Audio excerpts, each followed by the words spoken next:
Hello everyone, welcome back to my channel. This is the Wednesday video I've promised every week. In today's video, I'm starting a series called In the Middle of, and these are books I'm in the middle of reading, but I haven't finished yet. And the book for today, the first of the series, is the Wicked book. And this is by Gregory Maguire, and it was written in 1995. And this is what inspired the musical. And the musical came out in 2003. And when I learned that, I was really surprised, actually. I would have thought it came out so much earlier. I'm a Zennial, so I think that things are so much, that came out so much earlier. Like things that are like so iconic had to been from 100 years before that, or 80 to 100 years before that. But this is so young, actually. But the musical's been out for 2 decades now, and that was crazy to me. But nonetheless, let's get into it. Now, this is actually 2 books in one. I picked this up from Barnes and Nobles. One, I judge books by their cover. Don't expect to find a book here or a manga that ain't got no good cover, that doesn't have a good cover, because I do judge books by their cover. You need to look cute on my wall. You need to look cute on the bookshelf. I'm sorry. The books I have to look good.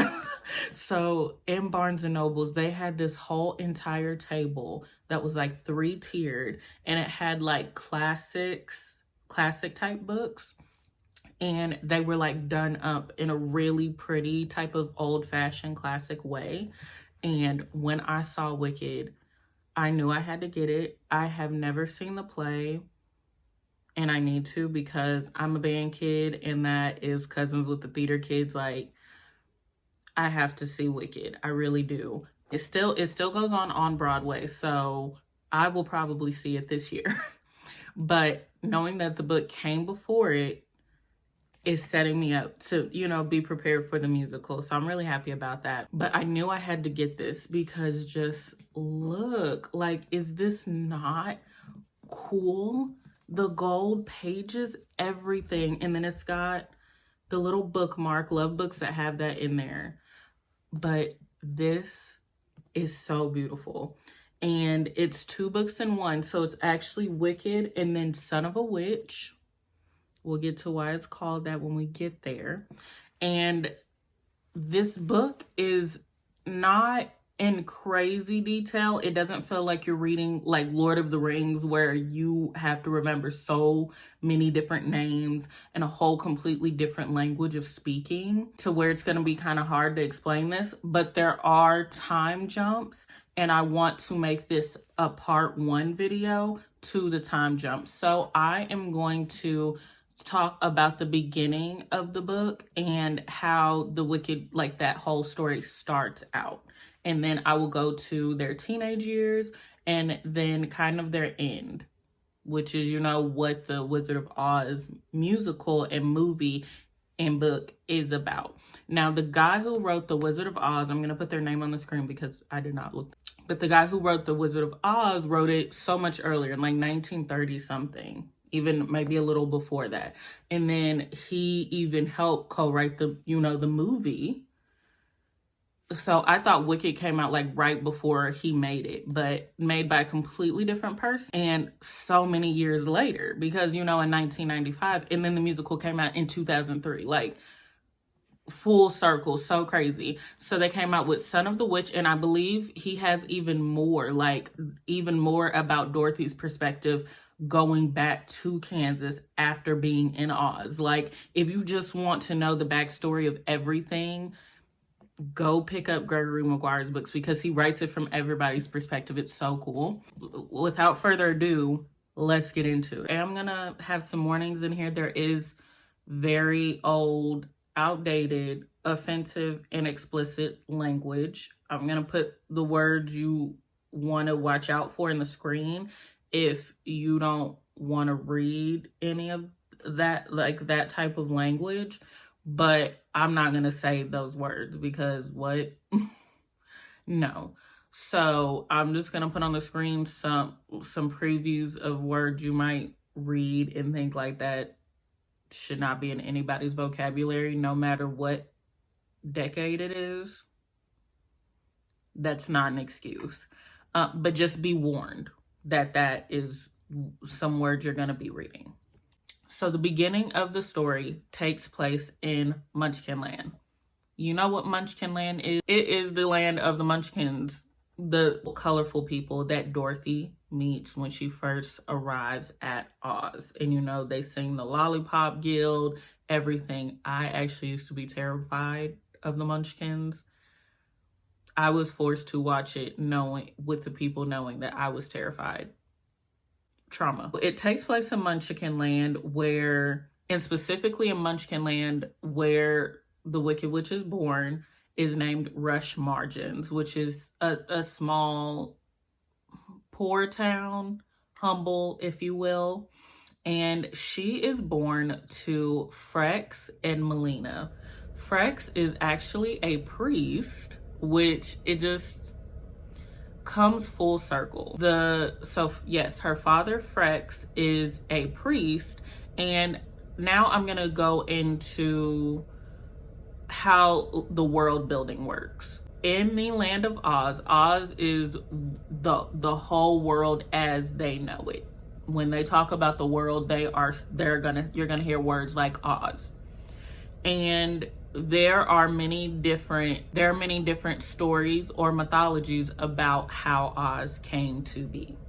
One of the ways is there is a sleeping dragon underneath Oz who concocted Oz out of its mind, kind of like how Athena was born of Zeus's thoughts and he had a headache and then she just popped up and she appeared fully grown.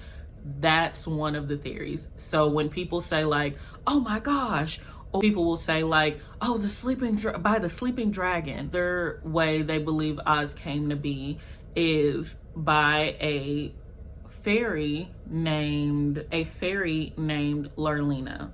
And they believe Lurlina is the one who created Oz out of, magic. And she is like the god. And there always has to be a type of antagonist, devil, Satan enemy to that god type of figure. And that is the witch Cumbrisha. And she was the first witch and always thought to be evil. And she is the one who gave evil to the world.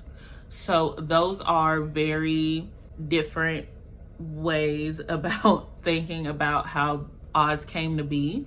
And there are you'll meet people all over who believe different things. Now, there is still the thought of a god, and people who believe in this god call them the unnamed god because they are so great. They one name cannot define them, one name cannot define how great they are. So the people who believe in this god are called Unionists. But what was happening in the Gulf War gave Gregory a lot of inspiration for this book. There is a lot of symbolism to racism, homophobia, government powers, terrorists, like almost everything major controversy that you can think of in today's modern society. There's a symbolism for that in this book. Like Gregory really went in.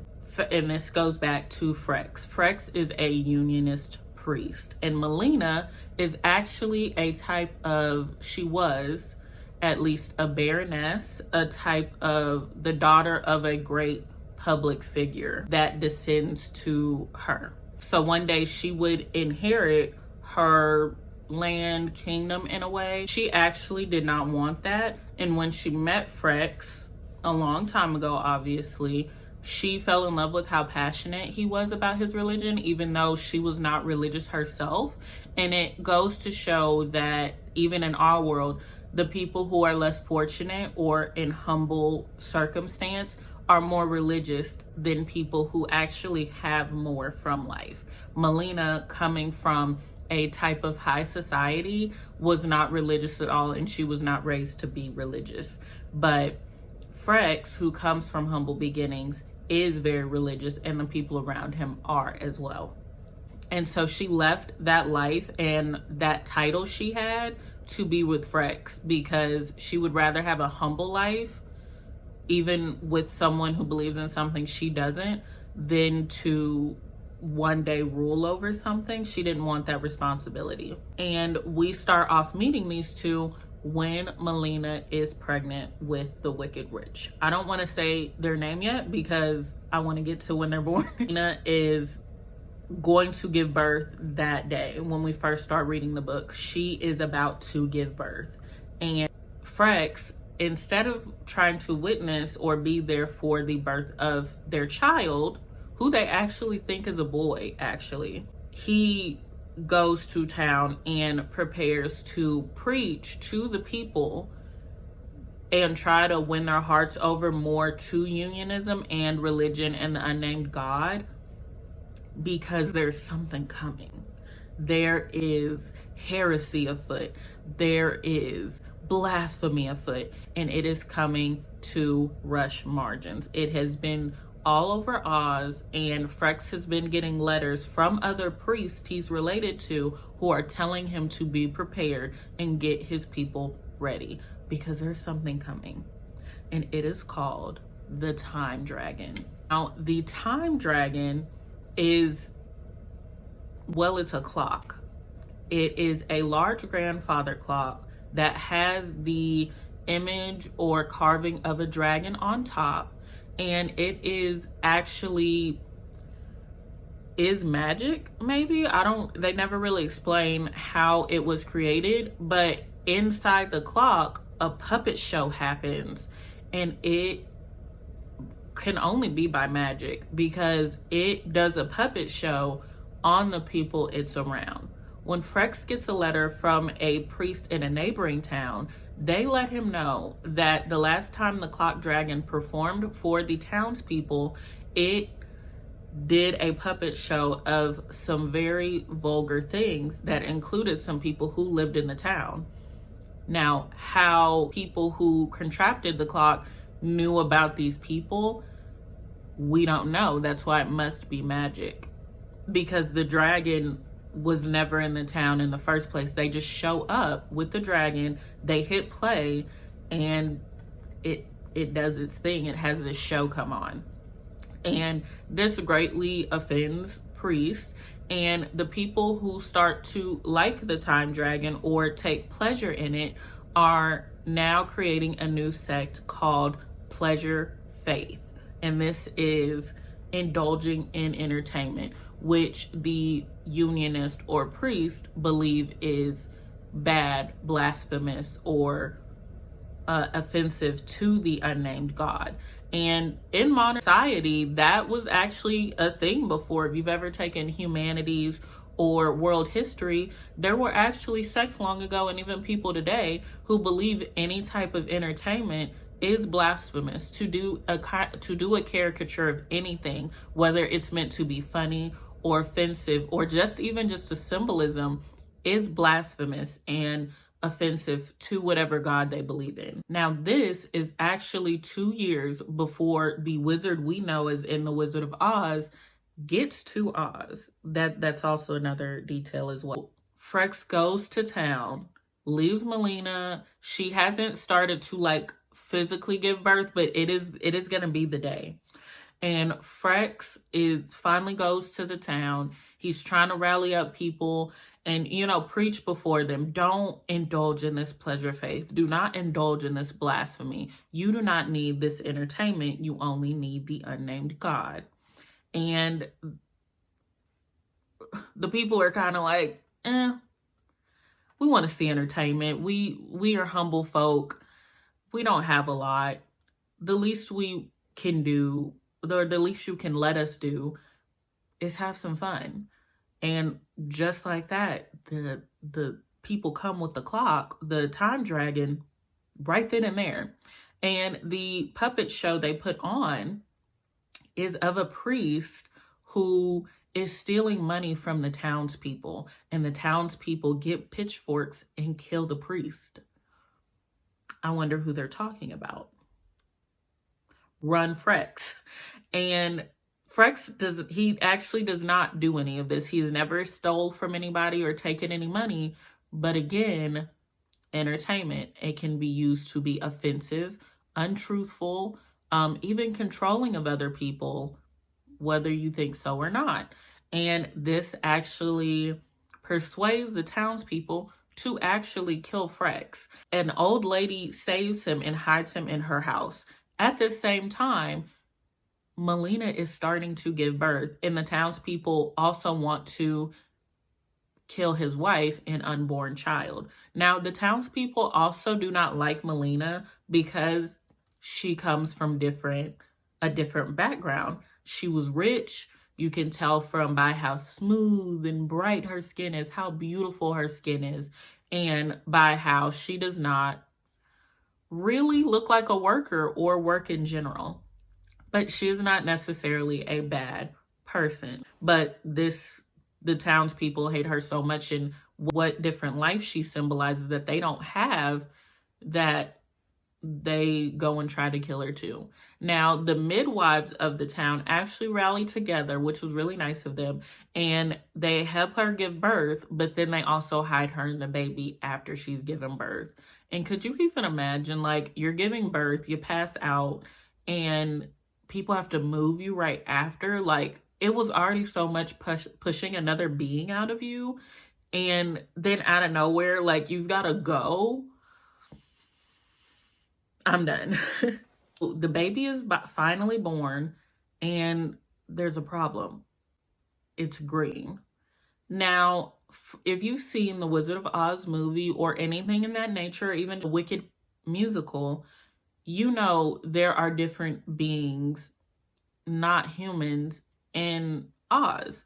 Now, Oz does have actual humans. There are people in the book referred to as humans, but there are also talking animals with human-like sentience and consciousness and abilities to use their body to stand up like actual humans, think like humans. There are people who look all different shapes, sizes, and colors, but no person has ever been born to a human and a munchkin who's green. The only people who are known to be green in Oz are elves. And the way they describe the elves reminds me of, if you've ever seen the Troll Hunters series on Netflix by Guillermo del Toro, and the green, I believe they're a type of troll too, those little green ones. That's how those elves are described and how I think of them. And also, munchkins are not just little in different colors. They can come in human, like regular sizes as well. But Melina, as far as we know, is a human. So by biology standards, they should have produced a somewhat normal human-looking child. So for her to come out green is very concerning. The midwives obviously hold the baby and take care of her, try to give her some milk, and while one of the midwives is trying to let the baby suck on their finger until Melina wakes up and they can breastfeed her, she bites her finger off. Yeah. As a baby, her first act has been an evil one, and you kind of see it already set up, that this baby is not just green, but a menace and already has evil deeds in them. Born with sharp teeth, already the crooked nose and black beady eyes. And the baby is named Elphaba, or Elphaba, I'm going to say Elphaba, after Saint Elphaba of Oz. Again, religion is very similar. So if there's a church of unnamed God, there are also saints. And so Elphaba is named after one of the saints called Alphaba. Now, after this is kind of a 1 to 2 year time skip, but I'm still going to keep it in part 1 because this is the life of Elphaba as a baby. Elphaba being born green scared her parents, but it was also like, this is our child. So they do raise her. They don't shun her away, but there is always common talk of maybe we should have drowned her in the river. Maybe we should have, offed her. And back in the day, that was actually something very normal. Not 1995 when he wrote this back in the day, but back in the day, like hundreds of years ago, if your baby looked wrong or different from you or was a burden in your eyes, a lot of people would just and that's where, a lot of ableism comes from. Just because someone's different, the first thought is to get them out of everybody's sight or to literally just them.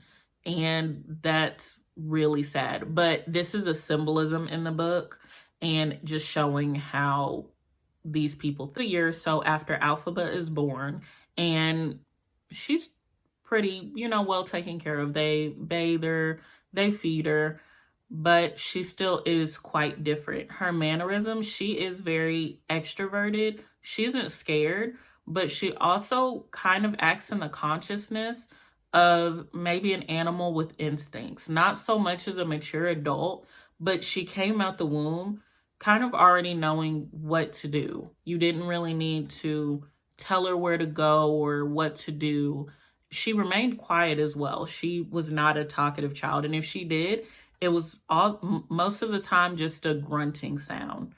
But she came out of the womb with pretty animalistic instincts of knowing what to do in life and not really needing help of anything. Already as a 1-year-old. Again, further showing that she is quite different. After Elphaba was born and Frex was, kind of almost killed by the townspeople, he kind of goes into an exile and thinks that Elphaba is a punishment for not being a good enough priest and persuading the townspeople to not follow or get entertainment from the time dragon. He kind of punishes himself and he goes away for a while, leaving Melina with their child, which they still haven't really processed is theirs. And this can take a toll on a mother. Frex was already pretty distant from Melina, a lot of times always going on sabbaticals and traveling to other towns to speak to the people and only really coming home to get his wife pregnant, which she obviously is not happy with. There is one thing Frex does before he leaves is he calls on Melina's old nanny from back when she was a child who took care of her and raised her, because again, Melina was kind of royalty. And Frex calls the nanny, who is an older woman, and that drives Frex to send a letter to her old nanny and ask her to come and help raise the child while he leaves on his sabbatical. At least he left this time and actually asked for somebody to come take care of her instead of just leaving her. And when Nanny arrives, she is very straightforward, and obviously Melina's happy to see her because she's been all alone and no one likes her in the town or wants to know her. So she's alone with this baby. She doesn't know why it's green, why it looks like that, and if it's a punishment for her.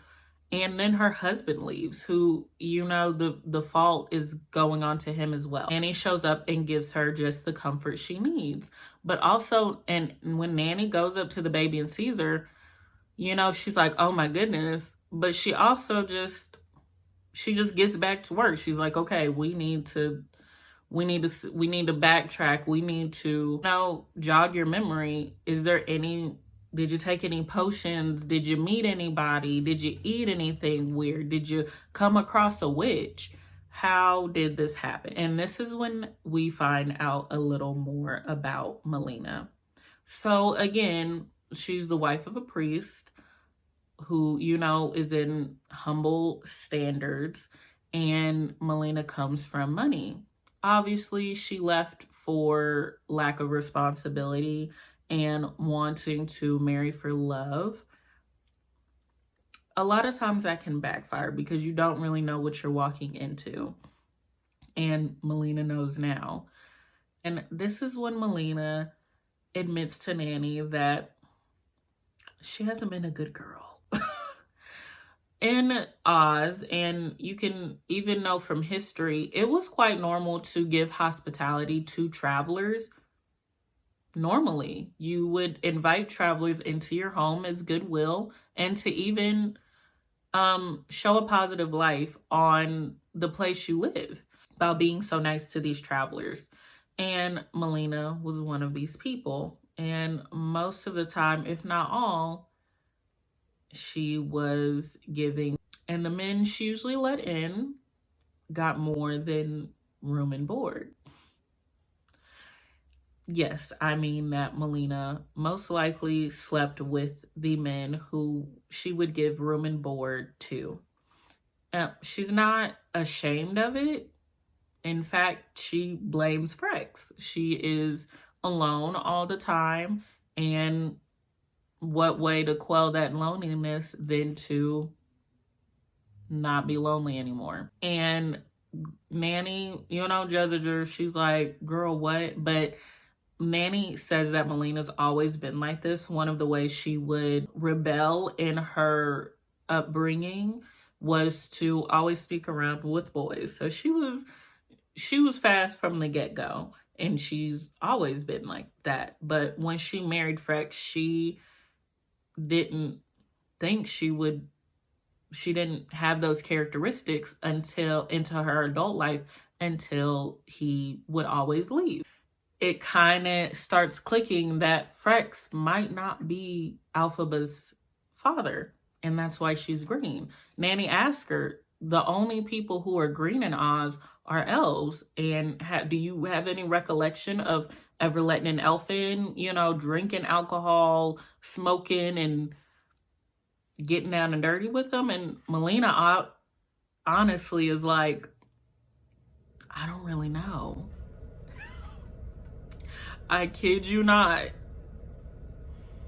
So it's hinted that Frex might not even be Elphaba's father, and this is another symbolism of caution to fast women, or that Elphaba is punishment for Melina being adulterous, and now she has to raise a symbol of her greatest mistakes. I'm saying that symbolism, not actually, I don't believe in that, and blaming the woman for all of this, because it takes two to tango. Now, Nanny also finds a bottle in Melina's home with the liquor or the alcohol in the house that is green. It's a green liquid, and it says magic elixir on it, and it's kind of half drunk. Nanny asks Melina about this, and she doesn't really remember where it came from. Could have been one of the travelers, could have been Elphaba's maybe real dad. And this is going to be very important in the book. I kid you not. So be ready for a wild ride. Now, again, while Frex is gone, Nanny is taking care of Melina, and another traveler comes by. Elphaba is a year old at this time. And Melina is visited by a traveler named Turtleheart. And Turtleheart is a glass blower who is from the land called Quadling. Now, Quadling is a type of swampish land that is dark and has forest all around it. And there are a lot of frog people. Kind of, makes sense. But Quadlings can come in looking like frogs or having pinkish skin. So he is described as having pinkish skin. He was tall, well built, and have very curly, brushed up red or unruly red hair. Melina, in the culture of good spirit and welcoming and hospitality, lets him stay. And Turtleheart says He's only there for a day. He just needs directions to get to Emerald City. Turtleheart, being a quadling, speaks broken English. The quadlings do not speak English. They speak a different language, more so that sounds like frog. That sounds like a frog language. And so he speaks broken English, but enough to where they are able to help him. So Melina lets him in the home. He explains that he is a seer. He can see into the future in short spurts. And magic at the time, just like there was a religion, there was a magic. And some people, depending on your upbringing or where you grew up, magic is viewed as good, bad, or just a convenience to make life easier. And Melina, being the wife of a unionist priest, she doesn't really care. She's actually fascinated. So Turtleheart actually blows some glass for them as a gift, and Alphaba is able to look through it, and she sees kind of her future again. She's a 1-year-old baby. Now what she sees, we don't know, but Turtleheart is able to see into the future of the glass and tell Melina that Frex is actually on the way home from his 1-year sabbatical. And Melina asks, how far is he? And he says, about till sundown. It's a little in the morning. And Melina, being who she is, gives Turtleheart more than room and board. I kid you not. So Turtleheart and Melina sleep together just as Frex is coming back home. And one special thing about Turtleheart is he is very accepting. He's very kind. He seems to see things that people don't see. And when he sees baby Alphaba, he's not disgusted or revolted by her. He actually thinks she's cute. He actually thinks that she's a normal baby. He's never been outside of the quadlings, where he grew up with frog people, and he has pink skin. A green baby doesn't scare him or make him think that anything weird is going on, or that she's a curse, or some type of evil. He, in a way, kind of acts as her like uncle or a positive male figure in her life. Now, when Frex returns, he is very loving to Alphaba. He brings her a toy. She automatically bites the head off, but she still plays with it, and he even gives her a kiss on the head. Again, showing that they do show affection to her, but still, in a way, see her as a curse on their lives, and maybe a symbolism of not being faithful to the unnamed God. And this is another little time skip into another year where Turtleheart actually ends up staying with the family longer than he was supposed to. Not as a freeloader, but as in everybody likes him. He brings something new to their life of, their dynamic in family life. Nanny showed up, and now she's kind of the grandmother figure. Turtleheart brings some lightheartedness and time passing activities for Melina. When Frex meets Turtleheart, he actually sees Turtleheart as a project to convert him to unionism, as quadlings don't necessarily have a religion. They are very pagan and use magic. So being a unionist wasn't really in his deck of cards, or never really appealed to him. Doesn't turn Frex away whenever Frex tries to preach to him about the unionist faith. And Frex ends up liking that about him, and Turtleheart ends up staying a year. Remember, Turtleheart was only supposed to be there that night and then get directions on going to the Emerald City. He stays with the family for a year, and of course, him and Melina's affair continues. Now, Nanny is not dumb, and she even teases Melina about her affair with him, but she also minds her business. She's like, Frex is always gone, always preaching off to somebody. It's kind of his fault because he's leaving his wife here, and she's raised Melina and knows that when Melina wants something, she gets it. Now, one night the next year, Alphaba is 2 years old now. The family has dinner. And at this dinner, Turtleheart actually remembers why he was going to He's talking with the family about Quadling Land and telling him that it is kind of a land of horrors if you're not from there. It's kind of quite scary. And Elphaba, hearing this word, says her first word, and it's horrors. Again, doing a metaphor of this child might be evil incarnate, because why is she green, teeth sharp, and her first word is horrors? It just keeps going. Turtle Heart starts to tell them more and more about Quadling Land, and he suddenly remembers why he was even going to Emerald City in the first place. Quadling Land actually sits on top of a settlement of rubies, and the yellow brick road was actually under construction at the time. Now, Quadlings were trying to tell Emerald City, the people who were coming down to do construction, that this place is kind of terrible if you're not from here and know how to maneuver the horrors you see there. Beasts in the weather, and it's dark and cold all the time, which is horrific if you're not from there. It's kind of normal. And they would actually have more casualties. It would actually hurt more than help if they built the yellow brick road through there or even tried. And the construction people really didn't listen. Turtle Heart wanted to make the journey to Emerald City himself and to show his magical skills and to turn the hearts of the people ruling Emerald City at the time, which was a royal ruling class, and try to persuade them to not build in the Quadling Land, which, makes sense. Turtle Heart, remembering this, becomes very passionate and angry, and Frex tries to, calm him down, but he also sees this as an opportunity to have Turtle Heart take them to Quadling Land and for them to all go as a family to Emerald City with Turtle Heart, and then go to Quadling Land and preach unionism and convert the people of Quadling.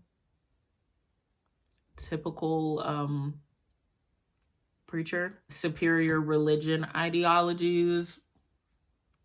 These people didn't ask to be turned, Turtle Heart's not mad at it.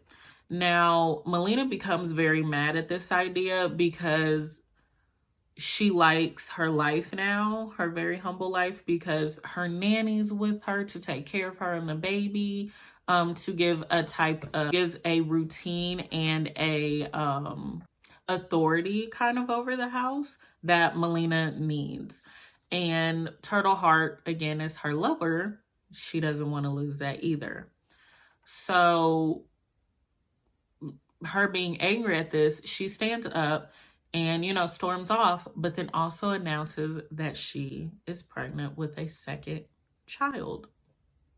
And, this is surprising, but also knowing Melina, who's the father? So while they're all talking and Melina's trying to get the attention back on her and trying to persuade or change Frex's mind about going to Quadling Land with the whole family and to become missionaries, Nanny notices that Elphaba has gone missing, this 2-year-old child. The whole family now is up in a frenzy and find Elphaba near the river. Now, this is significant because, again, like I said, Elphaba already comes out with animal instincts, and she already knew kind of who she was because she knew she was afraid of water for some reason. Us knowing who she's going to grow up to be, we see why, but then it also more shines a light on how conscious she was even as a baby, because how did she already know that water would harm her in some way? Because her mother and the nanny would always have to wash her in milk because she would literally bite them, and again, her teeth are sharp, if she went near water. They never knew why, only she did. And as a baby, how did you know that? So they find Elphaba under a bridge near the river, and she's actually cradled in the arms of some type of monster, some dragon they describe. Elphaba is holding the glass bowl that Turtle Heart gifted to Melina the first day, you know, he came there.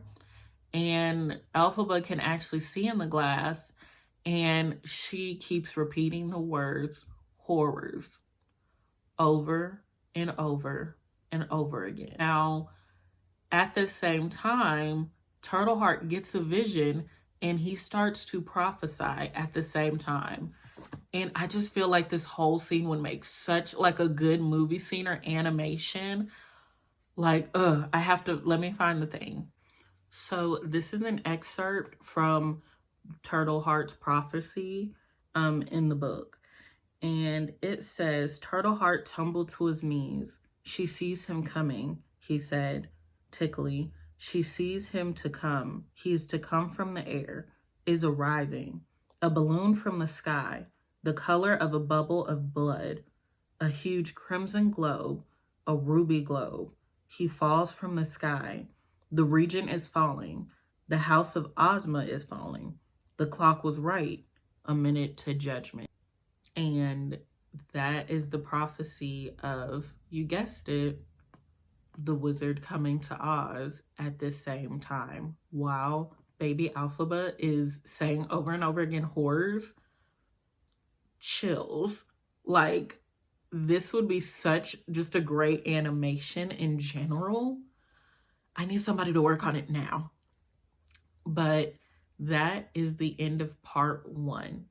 The life of baby Elphaba, her parents, Turtleheart, Nanny, and life in Munchkinland in general.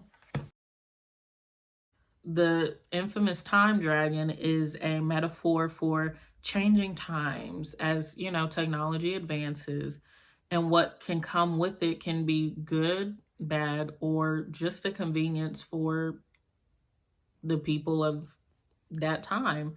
Also a metaphor for how entertainment can blindly lead people just because they simply enjoy it, and it distracts them from maybe the bad things going on in their life. Also, the people who follow or enjoy the time clock are called TikTokers. And I thought that was so crazy for this to be written in 1995 and to have like TikTokers, like it means in the book, people who follow this, you know, form of entertainment, whether it be vulgar or offensive, so blindly. And we have an app called TikTok today where, you know, people are on there either doing something funny or offensive or vulgar, or raising controversy. And, you know, the app is called TikTok. And I was just like shook, like how you do not have to be from a modern time to have modern hypothesis and symbolism, because humans are pretty predictable, and anytime there's always going to be some symbol of entertainment that might lead people blindly. So that is part 1 of the Wicked book. And again, get ready for a wild ride, because part 2 is about the life of grown Elphaba and when she meets Glinda, that Glinda, the good witch Glinda, and her life in college. So thank you so much for watching this video. Let me know what you think about the book, about how I summarized it. If you've read it before, if you've seen the musical, I'm dying to see, about how it even might tie into the Wizard of Oz, you know, because it's based off that. And even the symbolism, and maybe what you even thought some more symbolism and metaphors were in the book. Again, I post every Wednesday, so subscribe for more, and I will see you guys in the next video. Bye.